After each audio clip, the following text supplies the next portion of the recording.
Hello, my name is Miss Beasley Bunnell, and I'm a resource teacher at C.C. Spalding. Today, I am going to read Chapter 7 from the book, Dragons in a Bag by Zetta, Elliott. It's pretty good. Let's go.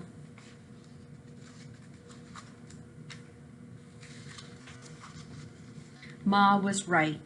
The guardhouse moves through time and space the same way the cars on the 90-year-old Cyclone rattle along the wooden tracks. My hands reach out for something to hold, but the round walls of the guardhouse are smooth. There are no levers to pull or buttons to push. We just swerve and swoop for the longest minute of my life. Are we there yet? I ask breathlessly. Almost, Ma says. Then she leans down and whispers in my ear, "You're doing great, Jax. We're going to land just like an airplane, so brace yourself." When my ears pop, I grab a hold of the iron ring on the inside of the back door. It feels like we're actually picking up speed. "Hold on," Ma shouts seconds before we plummet to the ground with a shuddering thud. I swallow hard and take a few deep breaths. "You okay, Jax?" Ma asks. Her strong hands are still gripping my shoulder, keeping me upright. I open my eyes, and the sealed guardhouse is still pitch black. My knees feel a little bit wobbly, but I let go of the iron ring on the door. I don't know if I'm okay, but I'm here to help, not be helped. So I clear my throat and say, "Ready, Ma?" with more confidence than I actually feel. Ma takes her hands off my shoulders. With a grunt, she pushes open the door. It's hot. That's the first thing I notice. And it's dark even though it doesn't seem to be nighttime. Ma gently pushes me ahead of her so I'm the first one to step out of the guardhouse. My feet sink into spongy soil and I start to sweat almost right away. It feels just like the inside of the greenhouse at the Botanic Garden. The plants around us look tropical. It's so humid even the leaves are sweating. Strange squawking sounds come from the trees above. I think we're in some sort of jungle. "Is this where the dragon lives?" I asked over my shoulder. The look on Ma's face isn't reassuring. She stands in the doorway of the guardhouse and scowls at the world around us. Ma starts muttering something under her breath. I watch as she runs a finger along the dewy surface of a glossy green leaf. She sticks her finger in her mouth, pulls it out, and concludes, "Ain't no magic here." That's not good. We left Brooklyn because there wasn't enough magic there. Either. Are you sure? I ask. Maybe we should ask somebody. Ma looks at me sideways. "You see anybody around here, Jax?" "No. But wasn't someone supposed to meet us?" I ask. "That's usually how it works," Ma says. "I think we must have overshot the mark." There's no gear shift inside the guardhouse, but I'm hoping Ma knows how to put it in reverse. "Let's just go back," I suggest. Ma shakes her head. "That's the wrong direction. We need to go across, not back. Magic left this earth a long time ago, and we won't find it in the past." "Can you make the guardhouse go across?"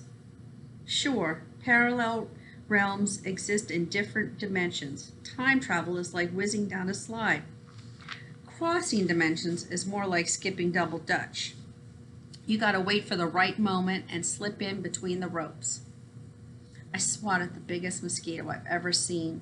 My clothes are sticking to my skin, but I'll get eaten alive by the bugs if I take off my shirt.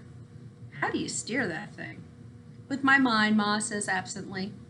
When it becomes clear she's not going to offer further explanation, I prompt Mom to say more. "So, you just think about a place and that's where it goes?" "Pretty much. Transporters respond to the intention of the traveler. I sure wasn't thinking about this place, were you?" "No." Ma wipes her forehead with the back of her hand. "Whew, it's hotter here than Brooklyn in July, and twice as humid." Ma reaches up to plump her snowy halo of hair, which is starting to droop a bit. "Well, since we're here, we might as well have a look around," she says. I'm not sure that's such a good idea, but I trail after Ma as she pushes aside the plants with leaves that are bigger than my head. She uses her cane to beat back the dense undergrowth, and after a while the vegetation thins, and the ground beneath becomes rocky and hard. I'm so busy checking for snakes and other creepy crawlies that I bump into Mob when she stops suddenly. Well now, that's something you don't see every day. I'm going to show you the picture. I peer around Ma and gasp. We're standing at the edge of a steep cliff. In the distance is an erupting volcano. Dark clouds of ash spew out of the top and red lava snakes down the sides of the mountain. Far below us I can see creatures fleeing from the eruption, and even from a distance it's clear they're dinosaurs. The distant herd of a long-necked sauropod don't worry me. But then Mom points at something in the sky, and I look down in time to see a flock of pointy-beaked pteranodons soaring overhead. Even though they're high above us, I duck and tug at the belt of Ma's overcoat to pull her back from the edge of the cliff. Maybe we should stay close to the guardhouse, I suggest. Ma opens her purse. The dragons have started to screech and whine, but Ma ignores them and takes out a gold pocket watch instead. She hands me the bag and says, "Hold this for me while I check our coordinates." I take the bag from Ma. "I thought that was a watch," I say as Ma flips open the gold case. "It is," she said, "but it's also a compass." That's odd." "What's odd?" I asked anxiously.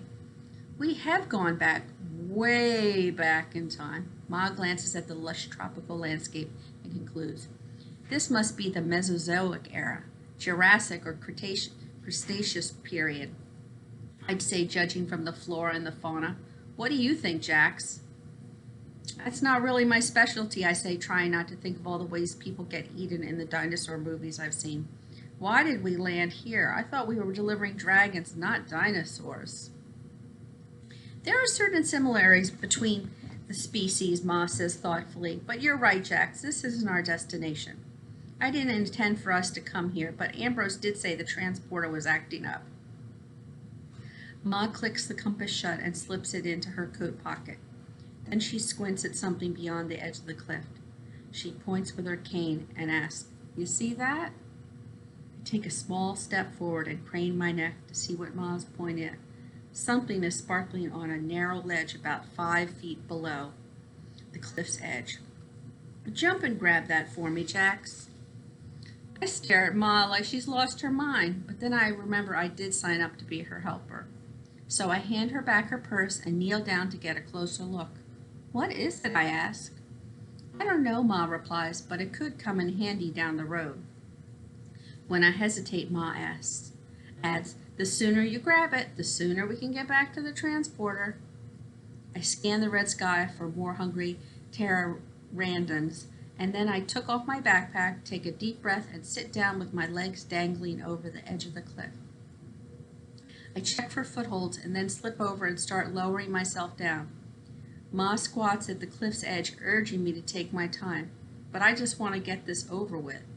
Last year, Vic and I got to try rock climbing at our school. We wore harnesses in case we fell, and there were mats on the floor of the gym. I don't have a harness now, and it's a long way down. I focus on making one move at a time, and before long, I'm able to drop onto the ledge. "It's just a couple of feet to your left, Jax," Ma says.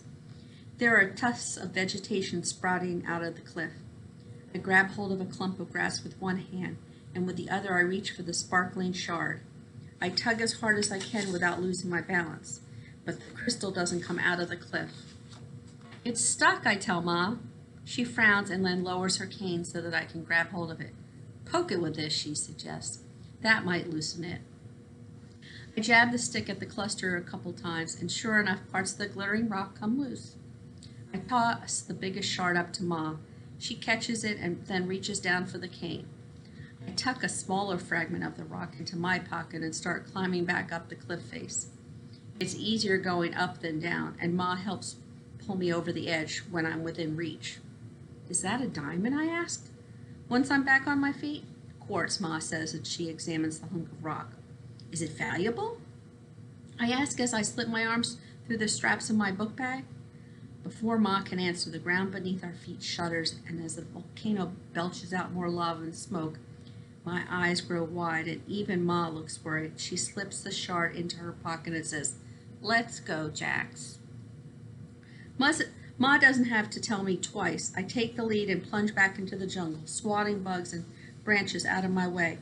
Birds in the treetops screech, and I get the feeling it's not me and Ma they're worried about. There's something else in the jungle. I can't see it, but I can sense something moving along with us. If it is a dinosaur, I sure hope it's a vegetarian like the Triceratops and not a meat eater like the T-Rex. I glance over my shoulder at Ma, but she just yells, "Keep going!" As soon as I see the guardhouse, I dash inside and wait for Ma to join me. She pulls the door wide open, but doesn't come inside. Instead, Ma holds her cane before her like a sword and takes a look around. The birds are still making a lot of noise, but whatever was following us seems to have stopped. Ma backs toward the guardhouse and then steps inside. We pull the door shut and huddle together, breathing hard in the dark, waiting for the roller coaster ride to start. But nothing happens. I don't know what's worse, landing in the wrong place or going no place at all. Ma? Yes, Jax? Why aren't we moving? Ma sighs heavily. I don't know, Jax. I better take a look. You stay here. She shoves open the door of the guardhouse, but I grab hold of her arm. There's something out there. It's okay, I'm a witch, remember? Nobody messes with me. I've got magic on my side. Ma pries her arms free and hands me her purse. Hold this and be ready to go when I give the signal, okay? Then she steps outside and presses the door shut behind her, leaving it open just enough to let in a little sliver of light. I clutch the straps of Ma's purse and think about what I should do. I don't see any signal if I stay inside this dark guardhouse, and Ma may be a witch, but we still got lost in time, which means she needs more than magic on her side. I'm just a scared 9-year-old boy, but I came along to help Ma, so I decide that's what I'm going to do. I set Ma's purse on the floor of the guardhouse and push open the heavy black door. What I see surprises me. Ma is sitting on a mossy log with her eyes closed. She looks calm and peaceful, like she could doze off right here in the middle of this steamy, scary jungle. Without opening her eyes, Ma starts talking to me. You don't need to be out here, Jax. You just sit tight and I'll get us back on track in a minute or two. I'm your helper, I remind her. I can't help you if I'm hiding in the guardhouse. Ma smiles and opens her eyes. True, she says, patting the spot beside her on the log. And right now, I could use all the help I can get. I walk over and sit down next to Ma. Are you tired? I ask her. Ma sighs and rubs her eyes. I've been on the job too long, Jax. These old bones need an extended vacation. Can't you just retire? Sure, but who's going to carry on? I got to think about the future of the profession. Pass the torch, so to speak. I press my lips together and think for a moment. What if Ma were to pass the torch to me? Mama did want to be Ma's apprentice, but maybe I could take her place. What about me? I ask. What about you? What if you pass the torch to me? That's sweet of you, Jax, but I don't know if you're cut out for this kind of work. Because I'm a boy? Don't be silly, Ma says with a frown. I just think, well, Jax, you're a lot like your mama. That's true, but maybe that could work to my advantage. Maybe that's a good thing, I tell Ma. After all, Ma's real smart. You said so yourself. And she's good at solving problems, too. Plus, she never gives up, even when bad things happen. Like when my dad died or when the landlord tried to throw us out. So maybe it's a good thing we're so alike. I'm a quick learner, and I don't mind if things aren't ordinary all the time. Ma looks at me like she might actually change her mind about training me to become a witch. But then something stirs in the bushes behind us, and I jump in spite of myself. Ma puts a comforting hand on my knee. We'll talk about your qualifications later. Right now, we need to get the transporter up and running, Ma says. I just need a moment to clear my mind. Ma closes her eyes again, but I keep my eyes open in case whatever's moving in the bushes is hungry and sizing me up for a snack.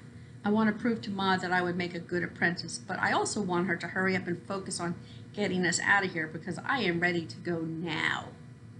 Whatever is lurking in the bushes behind us starts to growl. I jump up and get ready to run back to the guardhouse, but Ma doesn't budge. Instead, she just reaches her hand inside her coat pocket and clutches the shard of crystal she put there earlier. Tell me what else you know about Madagascar, Jax.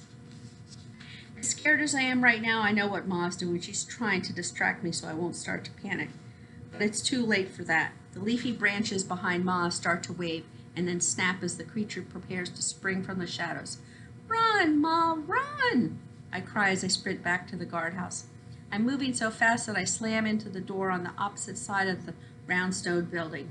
But when I turn around, Ma is not behind me. She's still sitting on the log with her eyes closed. The creature's growl builds into a full-blown roar, and then Ma's eyes flash open. She pulls the crystal out of her pocket and holds it high above her head. Then she looks straight at me and points her cane at the guardhouse.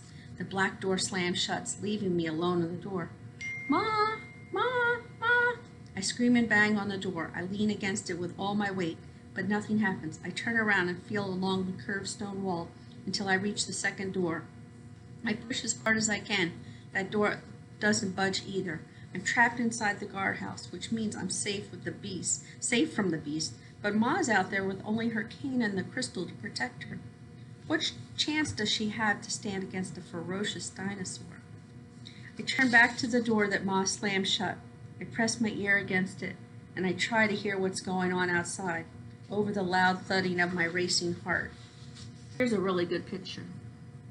So there's Ma, and there's the guardhouse where Jax is inside. Let's see what happens. I hear a strange cackling sound. It's getting louder and louder as whatever's making the noise draws closer to the guardhouse. Ouch! I jump back as an electric shock makes my ears sizzle. I watch in amazement as blue currents of electricity snake across the door and along the wall. Then the guardhouse starts to shake. Ma! If I bang on the door, I might get electrocuted, so I just yell Ma's name as loud as I can. When no one answers, I sink to the floor of the guardhouse and bury my face in Ma's purse, even though there's no one here to see me cry. I just want to go home, I whisper through my sobs. The transporter must hear me because it suddenly shoots upward and the roller coaster ride starts all over again. I'm finished, chapter 7. Hope you enjoyed it. Thank you.